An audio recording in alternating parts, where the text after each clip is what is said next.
안녕하십니까. 서대문교회에서 주님을 섬기고 있는 최종태입니다. 저는 이 시간 제가 주님을 어떻게 만나게 됐는지, 그리고 주님께서 제 삶에 어떻게 들어오셔서 제 삶을 변화시키셨는지 함께 나누겠습니다. 먼저 이 자리에 이르기까지 인도하시고 또 함께 하여 주시고 또 후원하여 주신 하나님께 영광을 돌립니다. 저의 인생을 무대에 올려놓는다면요, 세 막으로 펼쳐집니다. 1막은 물론 그 전에 서막도 있습니다. 근데 서막은 예수님 믿기 전의 상태를 말합니다. 1막을 통해서 제가 예수님을 만나게 됩니다. 그리고 2막에서는 좀 방황을 해요. 그래서 구원이 흔들리고, 그래서 구원의 뿌리가 더 깊이 내리게 됩니다. 그리고 3막은 구원에 이르는 그런 구원에 이르도록 자라는 그런 경험을 하게 됩니다. 그래서 이 시간은 크게 세 막을 중심으로 나누겠습니다. 먼저 제 서막을 말씀드리겠습니다. 굳이 1막이라고 하지 않고 서막이라고 한 이유는 예수님을 만나기 전에 제 삶은 사실 하나님 앞에 의미가 없기 때문입니다. 마치 아브라함도 75세에 하나님의 부르심을 받을 때 그때부터 아브라함에 있어서 제 1막이 시작되었잖아요. 마찬가지라고 저는 생각이 됩니다. 저희 서막은 한마디로 요약한다고 하면 암울한 시기였습니다. 그렇게 되게 한 요인이 두 가지가 있는데, 하나는 제가 초등학교 2학년 때 아버님께서 돌아가셨어요. 그래서 저희 집안에 큰 변화를 줬습니다. 당시만 해도 아버님께서 장사를 하셨는데 꽤나 좀 잘 됐거든요. 근데 아버님께서 불치병으로 돌아가심으로 인해서 병원에 있을 때 모아놓은 재산을 다 소진했습니다. 그렇게 되니까 형들은 일찍 사회에 진출하게 됐고요. 어머님은 밭에 나가서 일하시고, 식당에 나가서 일하시고, 그리고 이제 제가 바닷가에 살았는데 바닷가에 가서 고기를 기부시고, 그물을 기부시고 해서 얼마 안 되는 돈으로 생계를 유지했습니다. 한마디로 가난하게 살았죠. 그리고 암울했던 또 하나의 요인은 말더듬이었습니다. 어릴 때 제 동네에 말더듬 형이 한 명이 살았는데 그 형을 놀려주려고 제가 흉내를 좀 냈습니다. 근데 그게 저한테 딱 맞는 거예요. 그래서 저의 개인적인 성장에 많은 변화를 줬습니다.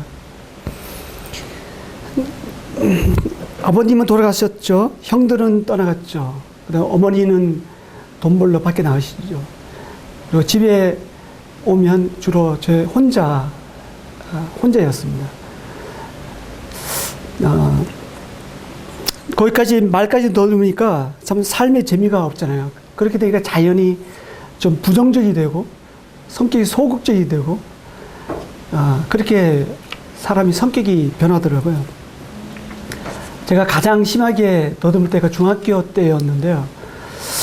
특히 수업 시간에 때야 되면 참 싫었어요. 특히 당번이 정해져 갖고 순서대로 돌아가서 차렷 경례 이렇게 하잖아요.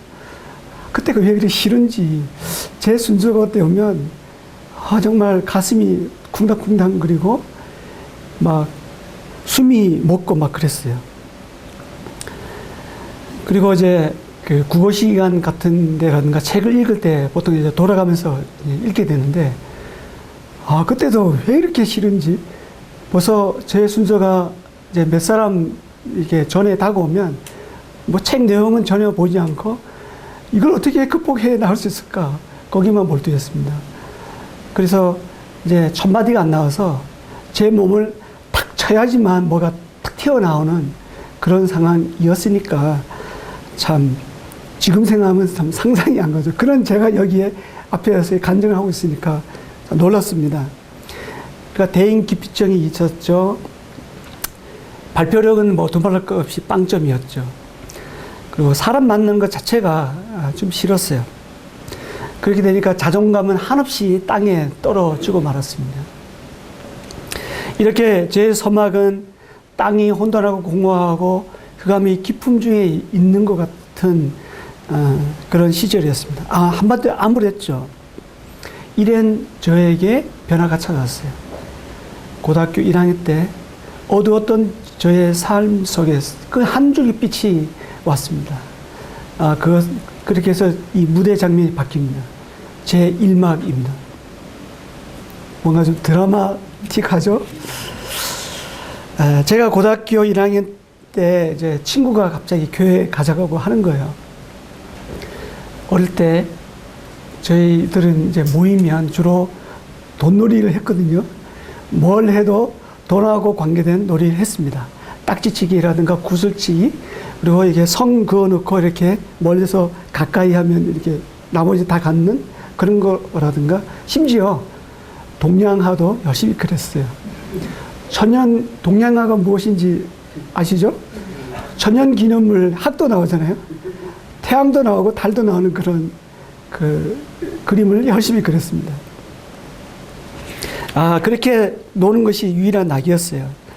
그런 와중에 그 친구는 날마다 만날 때마다 교회에 가자는 거예요. 근데 그 친구가 저보다 뭐 한참 먼저 간 것도 아니고, 우리가 몇 개월 전에 다니고 있었는데, 저보고 맨날 가자는 거예요. 그래서 굉장히 싫었죠, 그것도.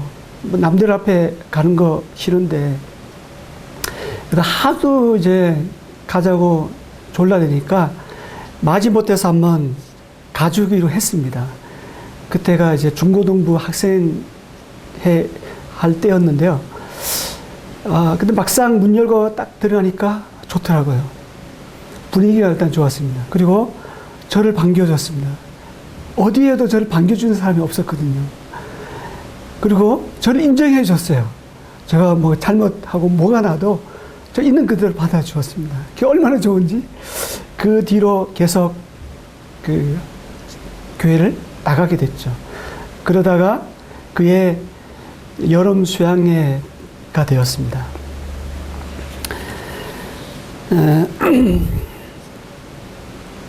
제가 사는 곳이 이제 강릉 사천진리라는 바닷가에 살았는데, 해년마다 뉴스 바이블 캠프라는 것을 저희 동네에서 했거든요. 그 해도 이제 했습니다.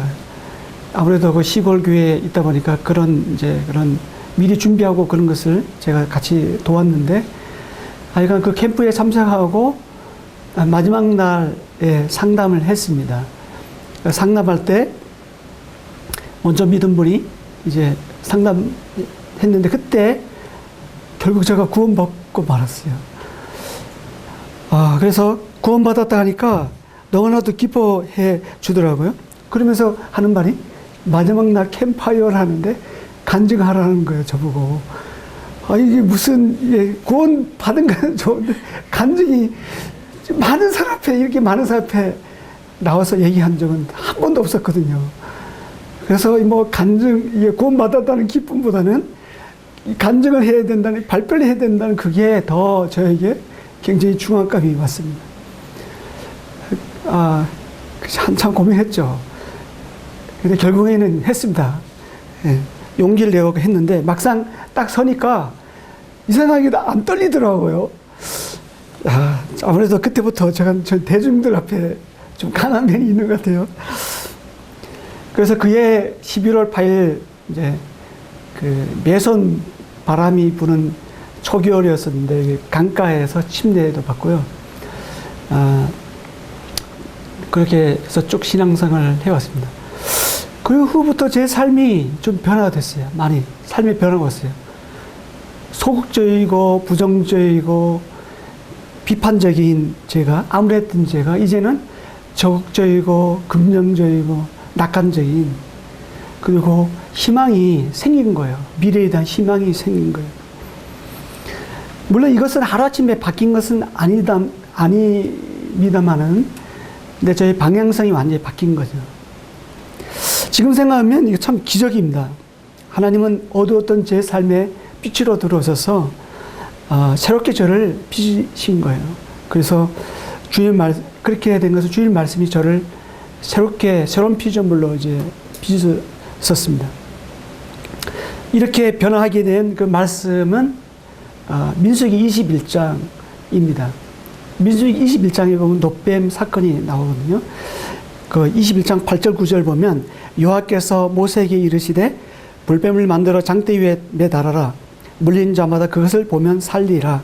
모세가 놋뱀을 만들어 장대 위에 다니 뱀에게 물린 자가 놋뱀을 쳐다본즉 모두 살더라.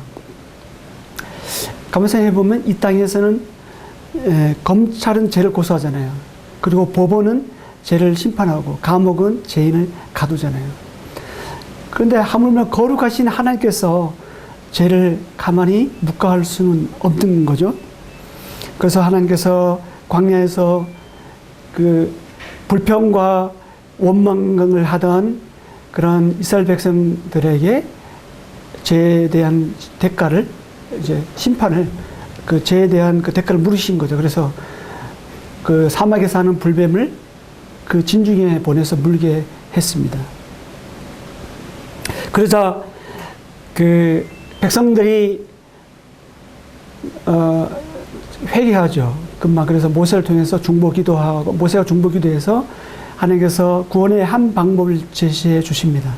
그것이 바로 이제 놋뱀이죠. 놋뱀은 이제 구리로 이제 불뱀 모형을 만들어서 이제 만드는 건데, 그것을 장대에 매달아서 모든 사람들이 보는 그 진중에 보이게 하라는 거예요. 그래서 그것을 쳐다보면 모두 살도록 그렇게 알리라고 하시는 거예요. 처음에는 그 방법이 참 이해가 안 됐어요.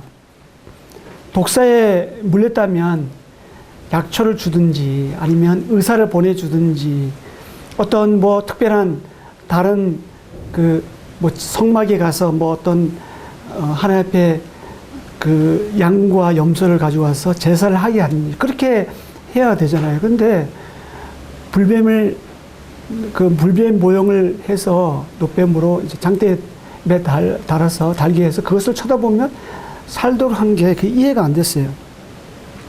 근데 가만 생각해 보니까 그게 믿음이었더라고요. 그것이 은혜였습니다. 저의 지혜로는 이해할 수 없는 그것이 하나님의 가장 쉬운 구원의 방법이었습니다. 이어서 그 하나님께서 요한복음 3장 14절 15절 말씀을 보게 하셨습니다. 모세가 광야에서 뱀을 든 것 같이 인자도 들려 하리니 이는 저를 믿는 자마다 영생을 얻게 하려 하심이니라. 모세가 이제 광야에서 뱀을 든 것 같이 인자 대신 예수 그리스도가 십자가에 달려야 했던 것입니다. 하나님은 이 죄로 인해서 죽은 인간들을 위해서 구원의 한 방법을 제시해 주셨는데, 그것은 친히 말씀이 육신이 되어 이 땅에 오셔서 예수님이 십자가에 달려 죽어서만 했던 거예요. 그리고 십자가에 달리신 그 예수 그리스도를 바라보라. 그러면 영생을 얻게 한다는 그 방법이었습니다. 놋뱀을 쳐다본 즉 살더라. 그리고 이는 저를 믿는 자마다 영생을 얻게 하려 하심이니라. 이것이 같은 맥락의 말씀이더라고요. 쳐다본 즉 살았던 것 같이 십자가에 달리신 예수 그리스도를 믿으면 영생을 얻는다. 순간 저는 눈물이 한없이 제 앞을 가로막았습니다. 하나님이신 예수 그리스도께서 저를 위해, 저 같은 죄인을 위해서 이 땅에 내려오신 것에도 굉장한데, 저를 위해서 십자가에 매달려 돌아갔었다니, 그리고 그것에서 고통을 받아야만 했다니, 한편은 이해가 안 되지만 참 그게 놀라운 이야기였습니다. 제가 한 것이 아무것도 없는데 하나님께서는 큰 일을 하신 것입니다. 제가 할 수 있는 것은 사실 죄밖에 짓는 것밖에 없거든요. 그것이 바로 하나님의 사랑이요 은혜라는 것을 알았습니다. 제 편에서는 가장 쉬운 방법이지만 하나님 편에서는 가장 어려운 방법을 택했었던 거예요. 그래서 자기 외아들을 내어 주었으니까요. 우리 들 중에 자기 자식을 남을 위해서, 그것도 원수를 위해서 내줄 사람이 누가 있겠어요? 아무도 없잖아요. 그거는 있을 수도 없는 일이거든요. 근데 그 일을 하나님께서 하신 것입니다. 이를 아니할지라도 경건치 아니한 자를 의롭다 하시는 이를 믿는 자에게 그의 믿음을 의로 여기신다고 바울을 통해서 말씀하셨는데 정말 아멘이 되었습니다. 저는 정말 감사가 되었고요. 제 삶을 변화시킨 그 하나님, 저를 새로운 시민이요, 새로운 백성이요, 새로운 피조물로 빚으신 그 하나님, 저를 위해서 예수님께서 희생하심으로 저에게 영생토록 하신 그 하나님, 저는 그때 아무 그 반응 없이, 의심 없이 그대로 받았습니다. 이렇게 제 삶의 일막이 이제 시작되었습니다. 그 후로 제가 이 땅에 살아가야 하는 이유를, 그 목적을 알게 되었습니다. 제 삶의 목표와 방향이 이제 뚜렷해졌습니다. 물론 죄를 지으면서 살기도 하지만 그 짓는 죄까지도 하나님께서, 예수님께서 다 담당해 주셨다는 것을 알았기 때문에 저의 구원은 잃어버릴 수 없다는 것을 알았기 때문에 저는 행복했습니다. 그렇게 신앙생활을 해갔습니다. 그런데 구원 받으면서 신앙생활을 하다가 문제가 찾아왔습니다. 그것은 신앙과 생활이 다르다는 거예요.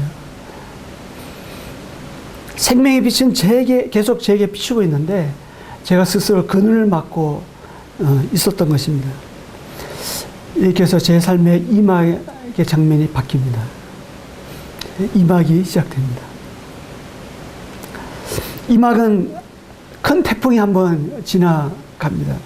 바로 구원의 의심입니다. 이제 어느 순간에 제 삶을 돌아보게 되었어요. 제가 성경 말씀을 알아가면 알아갈수록, 예수님을 배우면 배울수록, 알아가면 알아갈수록 제가 너무나도 큰 죄인이라는 것을 알게 되었습니다. 전에 몰랐던 그런 죄까지도 이제 더 보게 되니까 정말 내가 죄인이구나, 그것을 알게 됐어요. 저는 그나마 좀 착하게 살았다고 생각했거든요. 이 얼굴 모양이 좀 착하게 생겼잖아요. 그리고 남에게 해를 끼친 적이 별로 기억이 없었기 때문에 이 정도면 하나님께서 저를 인정해 주지 않겠냐, 이런 교만한 마음이 있었어요. 그런데 빛에 나가면 나갈수록 어두운 제 모습이 정말 드러나는 거예요. 성경의 가르침에서 점점 벗어나 있는 제 자신을 발견하게 됐습니다. 그래서 성경의 9가지 열매와 의의 열매가 제 삶에 찾아보기 힘들더라고요. 대신 육체에 현재한 일들이 더 크게 보였습니다. 그래서 제가 정말 내가 구원받은 게 맞는가? 정말 내가 구원받았나? 이런 생각이 들었던 거죠. 혹시라도 구원받지 않았으면 어떻게 될까? 이런 의심이 들었습니다. 그때가 구원받은 지 한 5년이 지났을 때요. 제가 군생활 하고 있을 때였거든요. 물론 그때까지 다들 저를 보면 훌륭한 청년이라고 이렇게 했습니다. 이제 군대에서 교회로 편지를 이렇게 보내왔는데 제 편지는 꼭 다 읽었어요. 처음부터 끝까지 강고 시간에. 그래서 성도들이 제가 그때 마라나타 이렇게 썼는데 주 예수님 어서 오십시오 이런 걸 썼거든요. 근데 그 뜻이 무엇인지도 모르겠었어요. 정말 주님 예수님 오시면 저는 큰일 났는데 그걸 썼다니까요. 그러니까 많은 교회 성도들이 저를 보고 정말 기특한 청년이라고 저를 칭찬해 주었습니다. 근데 그런 제가 구원을 받지 않았다고 하면 이제 큰일 나잖아요. 아, 참, 저도 눈치가 보이더라고요. 그동안 쌓아놓았던 그 관계들, 그 다음에 업적들이 다 한순간에 물거품이 된다니까 이게 고백하기가 용기가 안 생기더라고요. 자존심도 상하고 부끄럽습니다. 그런데 좀 더 생각해 보니까 주변 사람들이 인정해 준다고 해서 천국 가는 것이 아니라는 것을 알게 된 거예요. 그래서 마지막 이제 휴가 나올 때였는데 처음 제게 구원 상담을 해준 그 분에게 찾아갔어요. 그래서 제 마음을 솔직히 토로했습니다. 근데 그분이 이제 걱정하는 말로 여러 가지 말씀을 이제 해 주셨는데요.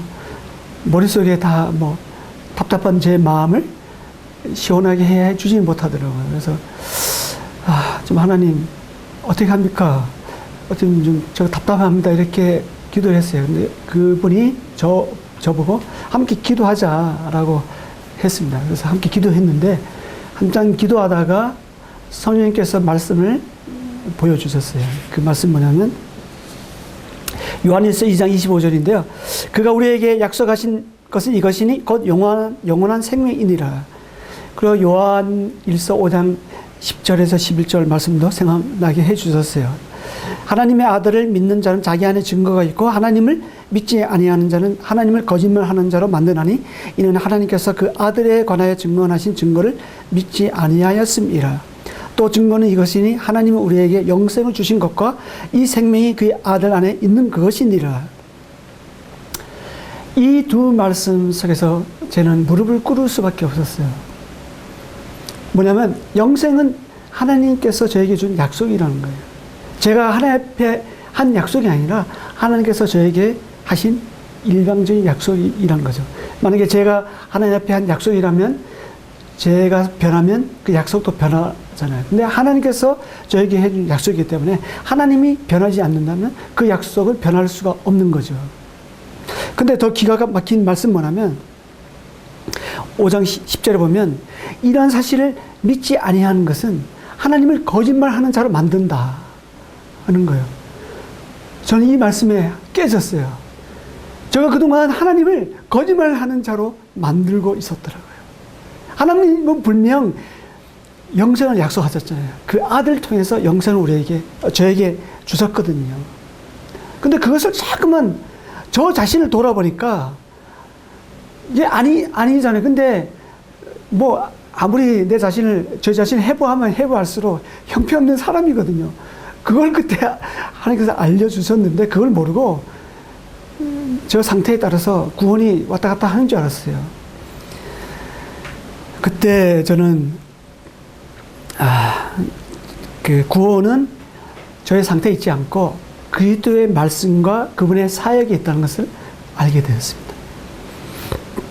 이렇게 해서 제 이막이 이제 이렇게 지나가는데요. 그 후에 이제 그런 일이 있고 나서는 한 번도 제가 뭐 구원을 받았나? 이런 의심을 한 적이 없습니다. 지금까지 살면서 한 번도 그런 적이 없어요. 그 하나님을 이제 믿게 됐기 때문에 그렇습니다. 그렇지만 청년 시절을 보내면서 여전히 제가 육신적이고 패배적인 삶을 살았습니다. 하나님께로부터 오는 그 빛, 생명의 빛이 저에게 비추고 있었는데 그 빛이 제 몸에서 자꾸 굴절이 되는 거예요. 그대로 제 몸에 들어와야 되는데 아니면 반사가 돼서 다른 사람에게 비치게 해야 되는데 제 몸에서 굴절이 돼갖고 하나님의 영광을 안 보이고 제 모습만 이제 보이게 된 거죠. 이렇게 해서 이제 제 삼박의 장면이 이제 바뀝니다. 이제 제 삼박이 이제 시작됩니다. 제 삼박은요, 구원에 이르도록 자라는 이제 경험을 하는 과정입니다.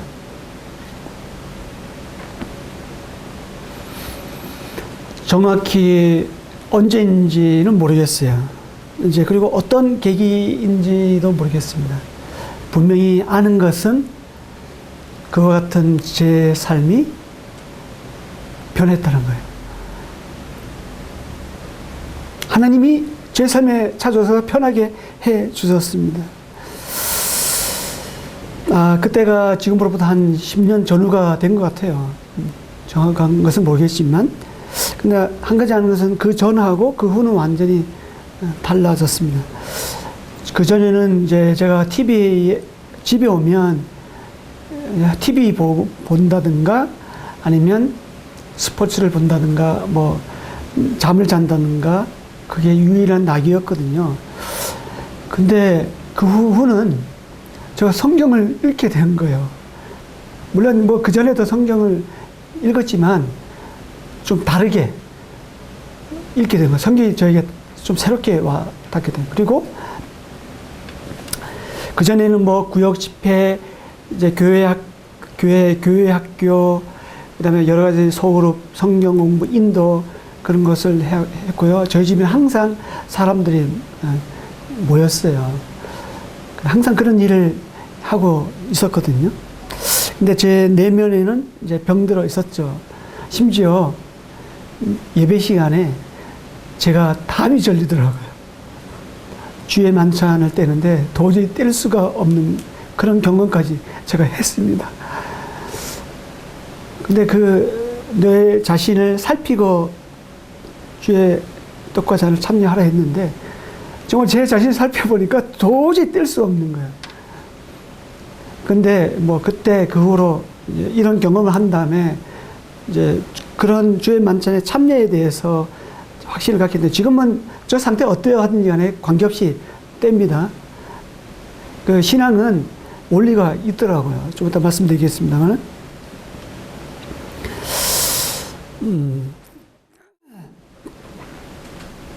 하여튼 모든 것이 성령으로 한다기보다는 이제 육이 이제 했던 거죠. 이제 말씀 전할 때도요. 제가 강단에서 말씀 전할 때 제 아내가 그 자리를 피했어요. 그러면서 하는 말이 당신이 잘해. 당신이 뭐 그렇게 자기 있다고 남더러 이래라 저래라 할 수가 있냐고 그런 말까지 했어요. 근데 제가 변한 거예요. 아내가 저를 가장 잘 알잖아요. 그 아내가 증인입니다. 지금 방청객으로 앞에 앉았습니다. 지금은요, 제가 강단에서 말씀 전하면 제 아내가 가장 잘 들어요. 그리고 피드백도 해줍니다. 저에게서는 없어서는 안 될 가장 좋은 동역자가 되어 있고 후원자가 되어 있습니다. 무엇이 이렇게 저를 변하게 했을까요? 궁금하시죠?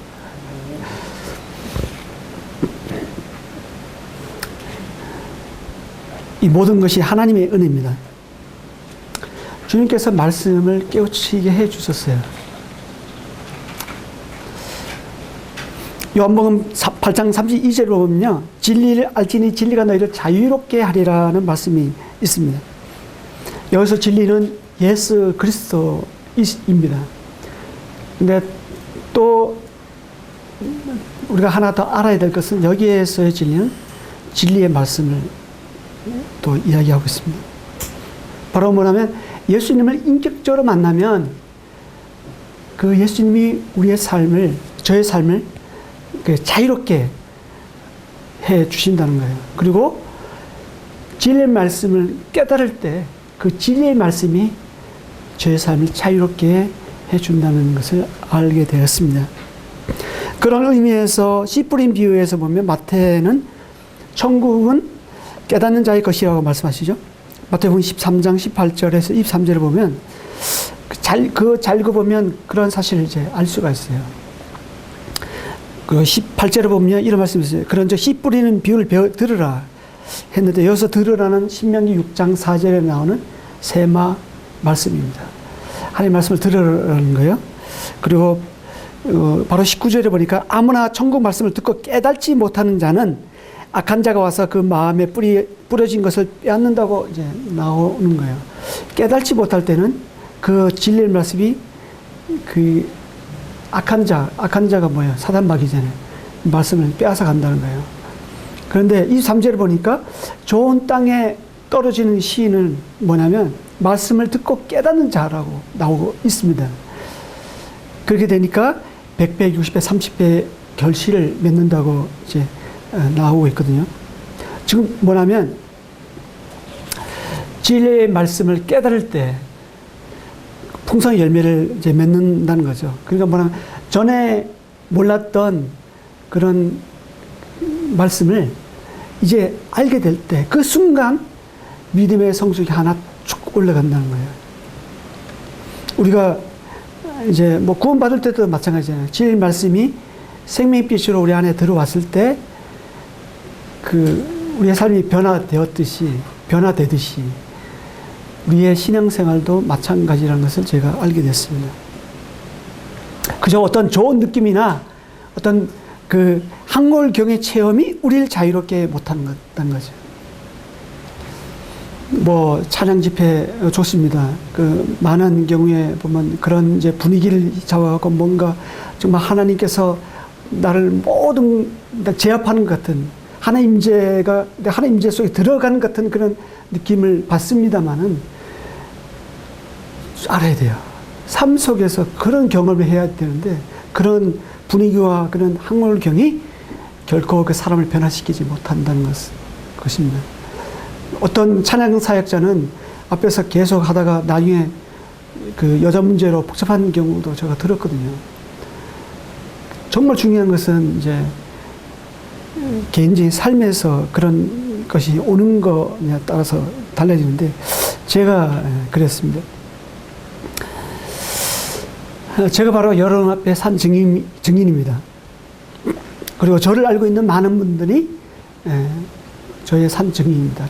저를 교회로 인도하는 그 친구도 저에게 가끔 만나는데 그런 얘기를 합니다. 전에 알고 있는 최동태가 아니라는 것을 얘기합니다. 전에는 그 친구가 제가 무슨 말 하면 항상 저는 한 수 아래였거든요. 그 친구가 똑똑해갖고. 그런데 지금은 제가 어떤 얘기하면 귀담아 들어요. 저를 변화시킨 말씀들이 이제 몇 말씀이 있습니다. 이 시간 다 말씀드릴 수는 없습니다만 한 가지 말씀드리고 이제 마치겠습니다. 그 시편 119편 56절에 보면 내 소유는 이것이니 곧 주의 법도를 지킨 것이니이다 라는 말씀이 나옵니다. 제 삶에 있어서 무엇이 가치 있는 삶인가 한번 생각해 보았어요. 그랬더니 주님의 말씀을 지킨 그런 순간들이었더라고요. 사실 다른 모든 것은 다 헛되어 바람을 잡는 것과 같잖아요. 이 세상이나 정욕도 다 지나갑니다. 하지만 하나님의 뜻을 행하는 그 일들만 남게 되는 거죠. 제가 이룬 업적이라든가 제가 어떤 열심히 했던 일들, 제가 모아놓은 모든 보이는 것들, 그런 것들은 하나의 흙이요, 지피요, 나무로서 아름답게 보일지는 모르지만 하나님 앞에 가면 다 없어지는 것들이라는 것을 알게 된 거예요. 모래 위에 지은 집과 같다는 것을 알게 되었습니다. 그런데 오직 주의 말씀을 지키는 자는 금은 보석과 같은 걸로 바뀐다는 것을 알게 됐어요. 그것은 반석 위에 지은 집과 같이요. 그렇게 없어지지 아니할 저의 재산이 된다는 것을 알게 됐습니다. 그래서 그런 의미에서 시편 119편 56절은 제 소유를 주의 말씀을 지킨 것이다 라는 것으로 제 인생의 어떤 방향을 잡았습니다. 이것이 정말 가치 있는 삶이라는 것을 알게 된 것이죠. 예, 이제 제 인생에 있어서 또 한 막의 장면이 바뀌고 있습니다. 하나님께서 어떻게 제 삶을 인도하실지, 어떤 모습으로 제 삶을 저를 펼쳐 가실지 모릅니다, 저는. 하지만 기대가 되고요, 흥분이 됩니다. 지금까지 인도해 주신 하나님을 곰곰이 생각해 보면 그 하나님께서 저에게 지금도 함께 해 주시고 앞으로도 인도해 가 주실 것이라는 확신이 들기 때문에 참 기대가 됩니다. 그리고 신앙생활은 참 재미가 있더라고요. 참 재밌어요. 예수 믿으면요 참 행복합니다. 여러분에게도 저에게 임한 이런 하나님의 은혜와 그런 동일한 그런 축복이 임하기를 원합니다. 여기까지입니다. 감사합니다.